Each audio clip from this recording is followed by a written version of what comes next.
against Aroni in the third Grand Prix, you're very calm, which is very good now. Yeah, of course I was very calm, you guys, because it's just chess. I mean, come on, it's just chess. Chess is it's just a game. Streaming is life, so streaming is different, but chess is just, it's just a game.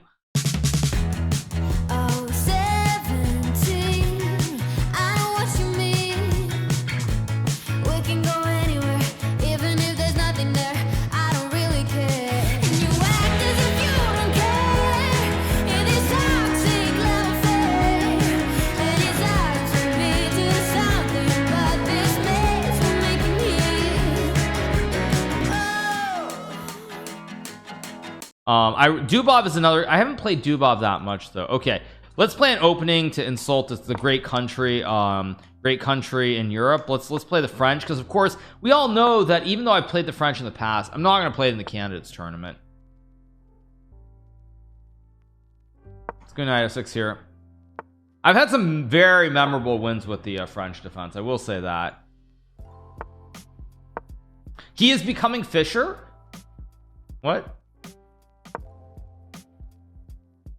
Hey, you never know, you guys. Now Fabiano won't be looking at the French, so maybe I'm debating. Maybe the 500 subs is worth it. You never know.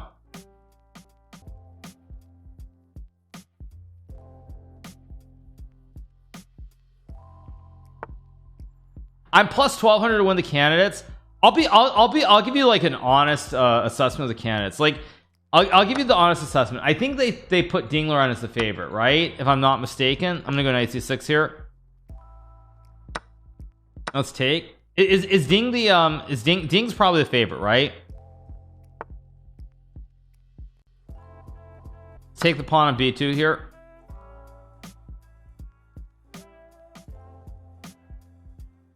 Ding is the favorite. I'm gonna give you an honest take. These odds makers don't know what they're doing. I'm gonna just be honest. I would basically, I'll give you the honest take. Fabiano is very clearly the favorite for basically two reasons over everyone else. The first reason is that he has the highest peak rating of the players in the candidates. I mean, his peak was 2850 during that glorious run. The second reason is that he's performed in the candidates, whereas most of the other players have not faced that pressure, first of all, or really played in the candidates that many times. So I would say that basically I say Fabiano's like, whatever you want to put it, 30%, 20%, whatever you put it, he's the favorite. And then everyone else I think is basically exactly the same odds. I don't think Ding's odds are better than mine, frankly. I don't think anyone's odds are better than anyone else's. Fabiano's the favorite, and after that everyone else is like exactly 10% or whatever you want to put it. Maybe Nepo, actually. Nepo because he did all the world championship prep, maybe is slightly higher too. But yeah, I would say for everybody else it's literally everyone's the exact same odds. Just to hit the goal to get those sweet shoes. Would you put yourself at 10%? Well, I can't do math, but if I'm going to assume that I say that Fabiano is the favorite and then Nepo is second, and I'm just going to say give them, let's just say 30%, then you just chop up the other 70% by the remaining 6 players and everyone's at like 10% or whatever it is. So let's go queen d4 here. Now my opponent's playing very well in this game. The odd makers just don't know what they're doing though. You get a Pammy J for the 16 months. You can admit you're gonna throw some prep just to hit the goal to get those sweet shoes, right? But yes, that's what I would say. I would say that. I'm also gonna say something else. If Alireza wins the candidates, he truly is like, he is the second coming of Magnus or Fischer or whomever, because he's going to be under tremendous pressure in the tournament. Tremendous pressure. Okay, let's go back to knight a6 and knight c7 here. Go knight c7 here and d5.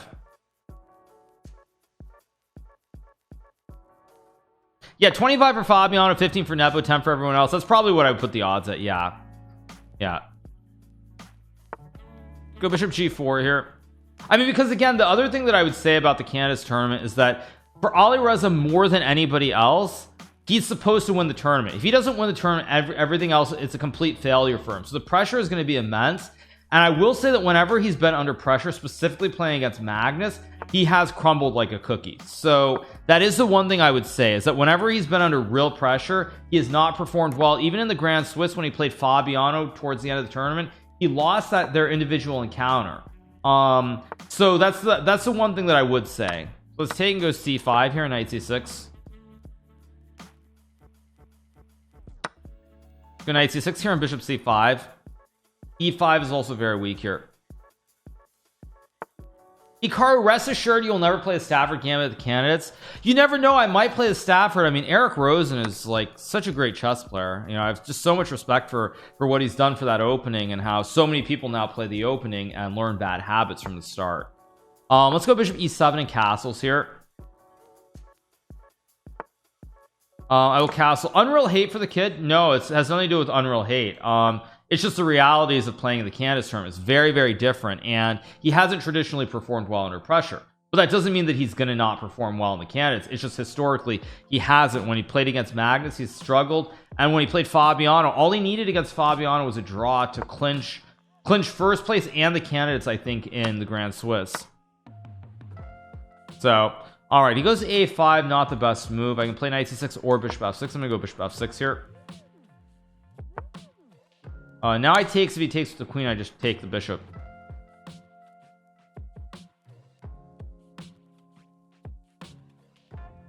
Play e5 here. Okay, that's a free bishop. Just go back.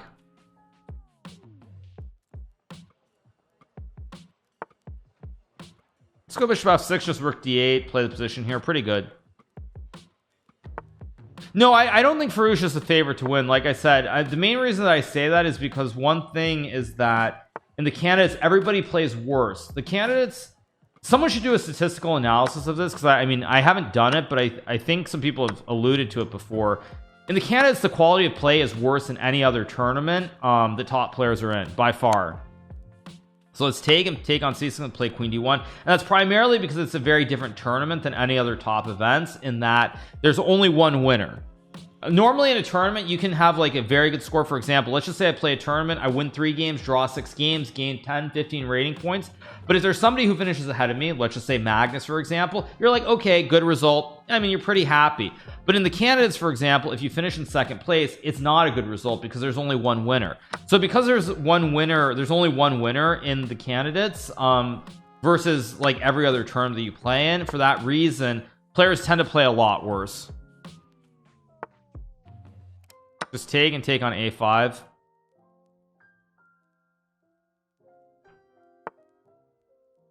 I guess I will just trade and go bishop e5 and bishop b8. Go bishop d4, bishop a7 here.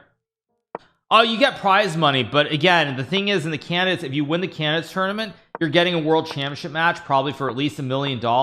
There are 0 other chess tournaments that are comparable. You do not have such prize funds for anything else. I mean, because of nerves, because you have the chance to make $1 million. Like if you're a top level chess player and you do very well in a single year, from tournaments alone you can make maybe, let's just say, $300,000, which is very good, mind you. But when you can make 1 million off of an individual, like one match, just think about that. Like the pressure becomes immense because it can transform your life. Let's go c4 and f5 here. So I guess I'll go king e5, king f4. And now bishop d4. And that's also why, for example, when you look at someone like Levon Aroni, an amazing chess player, one of the greatest ever, but the pressure has always gotten to him in the candidates. It's always gotten to him. And I feel like if you look at the Levon and just say a normal Grand Chess Tour event or Berlin Grand Prix, or the first one specifically, sometimes you watch his games and you're like, man, this guy he's demolishing all these top players. Like, he's clearly the second best player in the world. But then in the candidates, it just doesn't go right for him. Let's go here in g2. Someone said make some bishops. Okay, I'll make bishops, but wait, can I make bishops? I can, right? I get 1 light square bishop. For a second this was I could end up with all dark square bishops and I don't win then.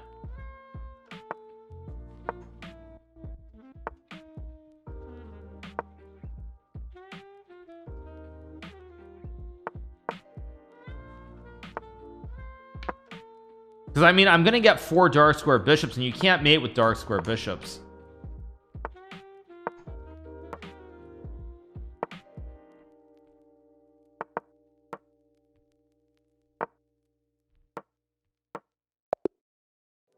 Actually, there was some game in a recent tournament where someone tried to meme like that and make bishops, and they actually messed it up to where there was a draw. I don't know if I can find the game somewhere, but maybe later I'll show. Okay, what am I not going to play? I'm obviously not going to play the Aliekins defense, right? I don't think I'm going to play the Aliekins defense. Let's go d5 here. Did I hear about Brooklyn? Yes, I did, you guys. Let's go bishop g4 here. Title Tuesday begins, I believe, in 2 hours, I think, if I'm not mistaken. I believe. Chat can tell me if I'm wrong. Let's play e6 here. Oh, it starts in 55 minutes. Okay. Let's go knight d6, maybe bishop e7 next move.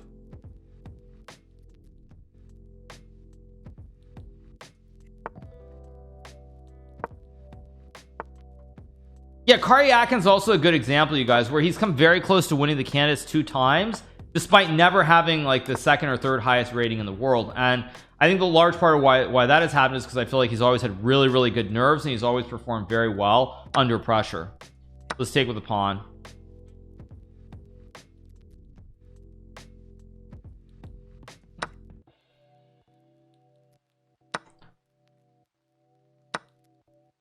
Please play the Berlin. Please play the Berlin. I don't want to see this crap you mean in the candidates by the Aliekins defense. I don't know, maybe not. Berlin was a nice city, but the opening itself isn't quite the same. Have I ever been to Kuwait? No, I've been through the airport in Bahrain. That's the only place I've I mean, I've been to Dubai, but that's it.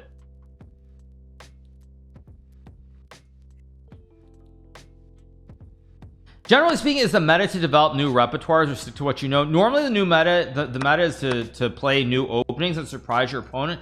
But the problem is in the candidates, everybody's preparing for 6 months in normal cycles, because they have 6 months before the event. Now in this one, obviously Richard and myself, we just qualified, so we have about 2 months, which is not a lot of time to prepare for the candidates. Even Ding actually is going to have less time than both of us. It's my move. I'll take the queen. So normally players have like 6 months. So like Fabiano, for example, you can say, okay, I'm going to try to surprise him by playing an opening I've never played before in my entire life. But when you do that, let's play the birds here. When you do that, he's had 6 months to prepare for everything under the sun. So it's kind of it's a catch-22. Let's play d3 here. Let's go e4 here. Take with a pawn. Cool, thank you for answering. No worries, my man.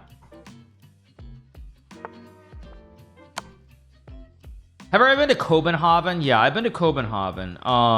One time. Let's go knight f3 here. Let's go c4.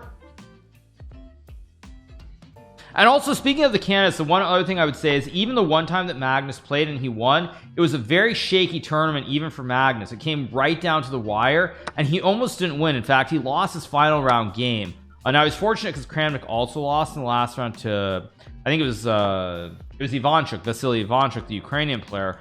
But even for Magnus, when he played, he almost didn't win the tournament. So it's a very tough tournament, a very tough event.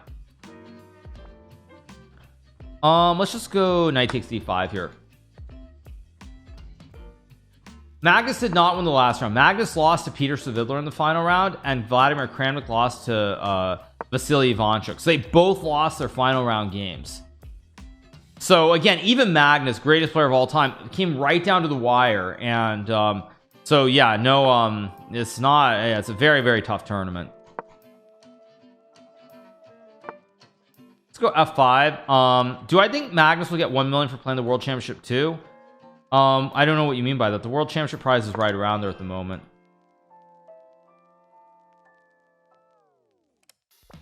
How does preparation differ from tournaments? Well, a good example is when you play a tournament, very specifically when you play a tournament like I did in Berlin, players do some preparation for a couple of weeks before the event, but you don't really have time to like zone in on specific openings and do preparation.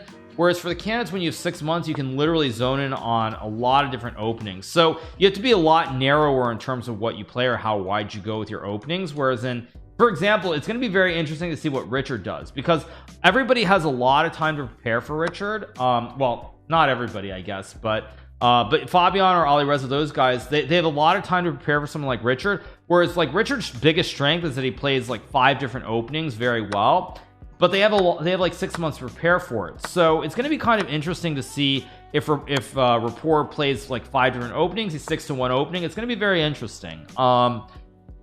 So again, like, that's his strength, but in the candidates where players have all this time to prepare, it might not work out as well, because when you play 5 openings, generally what that means is you're expecting your opponents to be not as well prepared, because you play so many different things. There's so much variety versus playing one opening where they can literally study it to the end of the earth. So it'll be really interesting to see what happens with Richard in particular, because he is one of those guys who plays a lot of different openings. How many openings do I play well? I mean, I've played quite a few throughout my career. I mean, everybody can play many different openings, but that doesn't mean they always play them consistently. But it will be very interesting.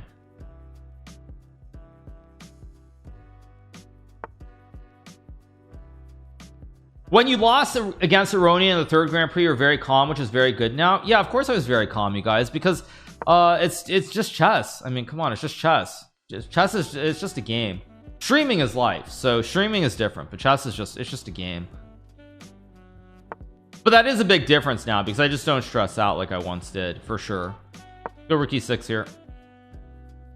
Yeah, I'll give you an example. There were a couple of people I was talking to throughout the tournament, actually even the first one, the third one, and I was talking to them, and like when I won a game, they were like, oh man, what a huge one, what a great win. I mean, I literally, like, I wrote my reply on WhatsApp. I'm like, dude, it's just chess, relax, it's no big deal, it's just a game. So yeah, like that's kind of thing. Okay, let's stick to the Hikaru Khan for now. I'm gonna play 986. What stressed you out more, losing to Aroni or getting banned from Twitch? Obviously getting banned from Twitch, without a doubt. Let's go G6 and Bishop G7. Hope this helps your nerves. I have no nerves anymore, you guys, because I'm free rolling.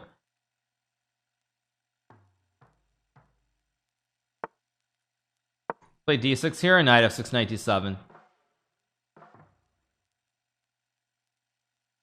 Would you feel like it's just chess if you beat Magnus? Yeah, I would actually. Doesn't phase me anymore.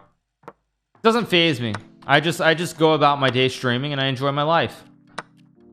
Levon was unlucky to be in the same group as me. Yes, I mean, Levon was unlucky he was unlucky to be in the same group as me, but at the same time he beat me in the first game. Like, he had that spot pretty much sewn up until he lost to me in our second game. So I mean, he was unlucky, but he also was in, like, he also really, I mean, he had the table was set up for him to win everything.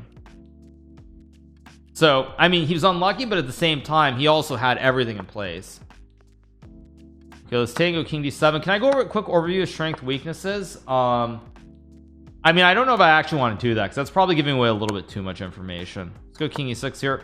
Is XQC your second? I mean, unfortunately he's not part of the team. I mean, he's too busy streaming 18 hours every day.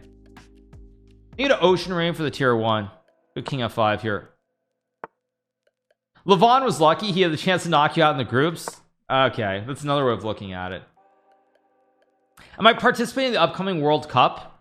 You mean the candidates, right? What do you mean by World Cup? Maybe you're just you mean candidates tournament, the big chess event. I am playing in that.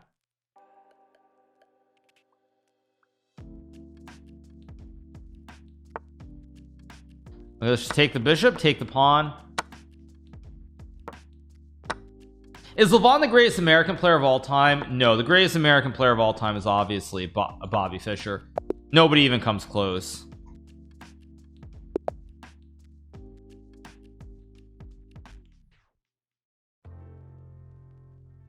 All right, what's gonna happen? Let's see what Vishwan Dara does.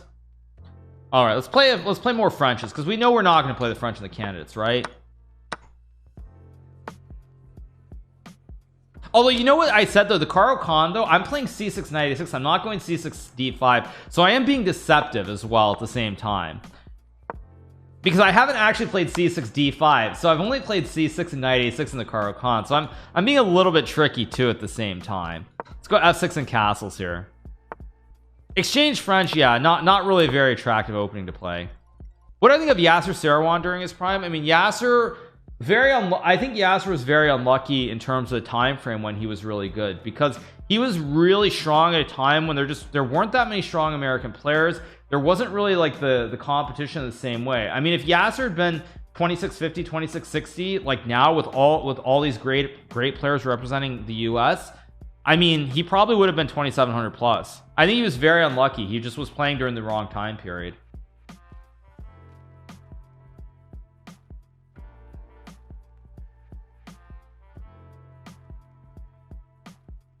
Is Katsudon good? Oh, I love Katsudon. It's great. Yeah. No, Yasser was playing during a period when there was just nobody else who was quite at his level. I mean, he was like 2630 or something, you know, in like, I want to say like the late 80s maybe. Maybe I'm wrong on the time frame, but I don't think there were any other American players at the time who were comparable to him. And he was the top player, but he didn't have that competition to push that would push him forward. And so I think he was just very unlucky. Very unlucky. Do I like salmon nigiri? I mean, I love all fish. Let's go here. Bishop f5, put pressure on the queen. Maybe knight c4 next move. Looking very, very good. Nepo and Farouja's pictures off, where Ali Reza is like he's 17, so yeah, it's happens. Who am I talking about? I'm talking about Yasser Seirawan. Let's go knight f5 to hit the queen and the bishop. Am I part Indian? No, I'm not part Indian, you guys. I'm Japanese, Swedish, and German. All right, so I take the bishop. Let's just go queen c7 here. Maybe knight c4.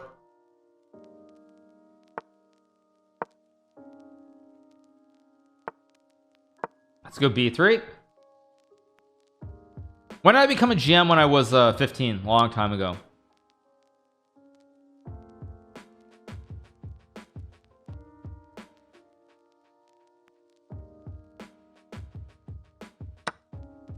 Let's just take. I have rook a1, maybe bishop f5. Okay, I guess I just go checkmate.